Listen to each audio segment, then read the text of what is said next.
It's harvest time in the fields around Niedergalbach. The hay is being brought in, and plums and blackberries are ripe for the picking. Clearly there's work to be done, but here in the Saarland there's a celebratory mood, even on a Monday morning.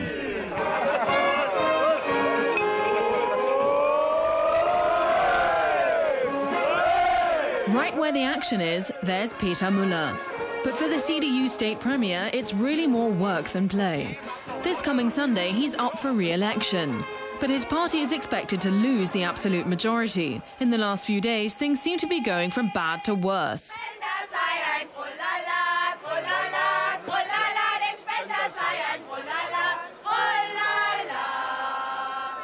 Müller is avoiding all political dialogue in the run-up to the election in favour of pressing the flesh.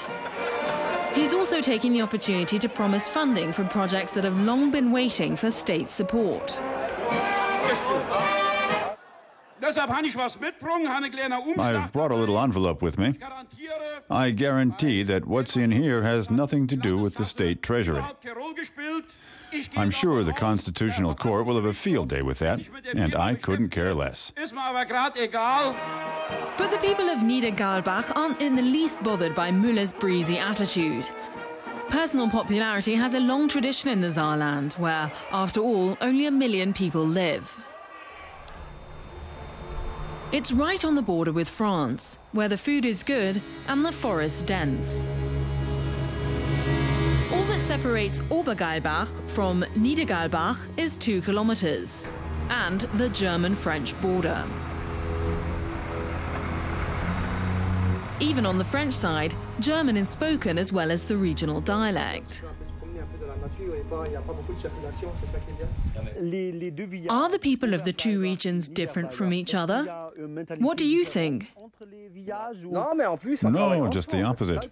We work together. When we throw parties, sometimes we go over to theirs, and sometimes they come to ours. The French farmer wasn't aware that elections are taking place in the Saarland. But he does know one German politician, and it's not the state premier. Who do you think is the most popular politician from the Saar region? The French side or the German side? The German side. Oskar Lafontaine, everyone knows him. The confident Saarlander is the frontrunner of the Left Party. He's well known for his robust speeches pushing for a more socialist Germany. We want to send a strong signal from the Saar region that Germany must become more socialist.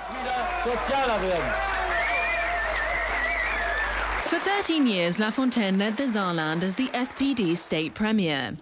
Now he's changed allegiances and is stumping for the relatively new Left Party. Lafontaine wants to pave the way for a new era and form a coalition with the SPD for the first time in a Western German state. But in spite of his high recognition factor, things aren't going so well in the election.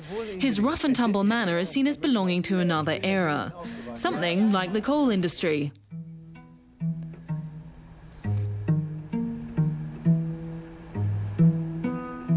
Here, beneath the mountains, mine shafts go hundreds of meters under the ground. But there's hardly any mining these days, the industry having been nearly replaced by power plants. The small territory is changing.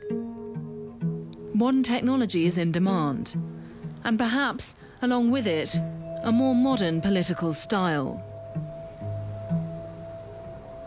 Heiko Maas doesn't have Lafontaine's swashbuckling style, nor can he schmooze like the Conservative state premier. But the Social Democrat actually discusses issues, and suddenly he's got a chance of becoming state premier, which seems to surprise even him. So many people are asking me about it, and some even seem to think, well, he might be able to do it. The SPD might manage it. The pragmatic Maas is certainly prepared to team up with the left. If he manages to knock the Conservative state premier from his pedestal after 10 years, he will be a hero to Social Democrats all over Germany.